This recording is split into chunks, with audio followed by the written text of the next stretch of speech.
Hello guys, नमस्कार, प्रणाम। अपने यूट्यूब चैनल में स्वागत करते हैं। देखिए चांदनी जी अभी कहाँ पास आई है, तो देखिए वो चांदनी जी यहाँ पास क्या कर रही हो। तो हेलो दोस्तों, नमस्ते, प्रणाम। आप सभी का स्वागत है हमारे ब्लॉग में। और यहाँ पे है सुनीता जी और हम लोग आए हैं गोभी का खेत में। प्यारा प्यारा गोभी है यहाँ पे, देखिए पूरा खेत गोभी है और गोभी बहुत अच्छा है। अभी छोटा छोटा फूल रख लिया है और हम लोग यहाँ पे साग खोटने आए हैं। साग खोटने आए हैं लोग, उतना दूर से आप लोग यहाँ पर साग खोटने के लिए आ गए हैं हाँ, लोग। आप ही लोग खेत है, का बुझा रहा है हमनी के तो ना हो कोई तब के केकर खेत है, केकर खेत है कि यहाँ का कर दो लोग।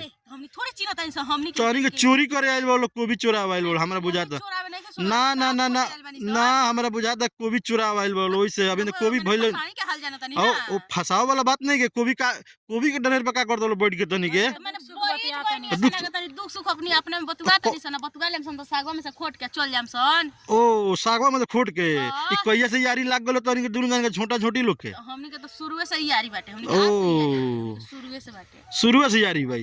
हम तो ना जानते रहनी कौन दुख तकलीफ तनी के बैठ के बतिया लो केकरा वीडियो के विषय में शिकायत करत लो लोग। हमनी कोई के वीडियो के विषय में ना शिकायत करे निसन, हमनी अपन बात बतुआत रहनी सन जे हमनी के वीडियो नहीं खे चलत, कोई हमनी के वीडियो नहीं खे देखत। हां आ कोई हमनी के सपोर्ट नहीं खे करत। तो कोबी के खेत में बैठला तो वीडियो चले लागी तो बताई दुख बा हमनी के तो बतुएबे न करम सन, केकरा लगे जाम सन हमनी बतुआए। ओ चली कहां जाई सन, का करी सन, के सपोर्ट करी के ना सपोर्ट करी, यही फेरा में हमनी बैठल बानी सन। आ का करी सन, हमनी के जितना हमनी दुख में बानी सन तो हमनी ये जाना तानी सन, बाकी कोई तो हमनी के सपोर्ट करे वाला बाना। हाथ जोड़त तानी सन, गोड़ पकड़त तानी सन, जे तनी हमनी के वीडियोवा देखी लोगन, शेयर करी लोगन, तबो कोई नहीं के सपोर्ट करत। अच्छा अपना में अपन बतुआ इतना लोग पब्लिक लोग देखता वीडियो के तेपरो तहनी के वीडियो सपोर्ट नहीं के होत।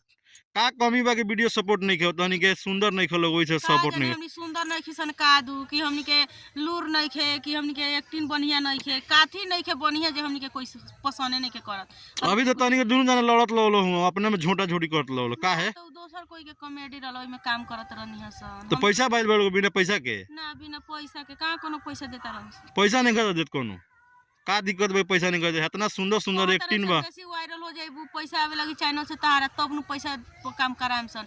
तले यही वायरल करत तानी सन तारा के। अच्छा यही बात पे एगो तनी गाना सुना दी लोग दोनों आदमी मिल के, बिया वाला बिया मसीद पर बड़े हमनी के वीडियो ने के चलत रहो गाने। अच्छा तो ई गानवा पर कम से कम 2000 लोग जरूर देख लेते हैं। सुना दी लोग देखो बिया के गीत तनी दोनों आदमी मिल के। ये सुनाओ सिंह के लूरवा हम। सुनीता जी काहे गुस्सा करके बैठे हैं, सुनाइए एक गाना सुनाइए। चला जाए हम लोग घर पे अब। चांदनी जी गावो कोनो गाना दी। अरे गावो लोग बावो लोग तनी तनी गाई ना कोनो कढ़ारी गा दिया और अरे भोजपुरी गाई, बियाह के गाई, शादी के गाई, जनेऊ गाई, छठियार गाई, लखराव गाई, सब गाई। माने कोबी के नजारा बहुत मस्त लागत और वो लोग दोनों आदमी बैठ के खिसिया के बैठल बन। में हमरा से मिले हा ये जानू ओही रियाजत में हमरा से मिले हा। तो देखी लोग चांदनी जी कितना मस्त गाना सुना देली, कितना मस्त गाना सुनैली। तो यो हिंदी गाना सुनैली। अगर गाना लागल हो गए लोग बढ़िया तो दिल से सपोर्ट करे हम लोग, दिल से शेयर करे हम लोग, दिल से कमेंट करे। वीडियो को लास्ट तक दोस्तों जरूर देखे हम लोग। बहुत लोग वालों से रिक्वेस्ट, बड़ी वीडियो बनावे में इन लोग दोनों आदमी मेहनत करते रहो। अब बहुत कितना दूर से बताएं इन लोग घर कहाँ बा, कहाँ से आके वीडियो बनावत लोग बैठ के। बड़ी दुख के बात बा दोस्त लोग वालों सपोर्ट नहीं लोग करत। चलिए लोग इन वीडियो अच्छा लगा तो दिल से लाइक करे हम लोग, शेयर करे हम लोग, कमेंट करे हम लोग।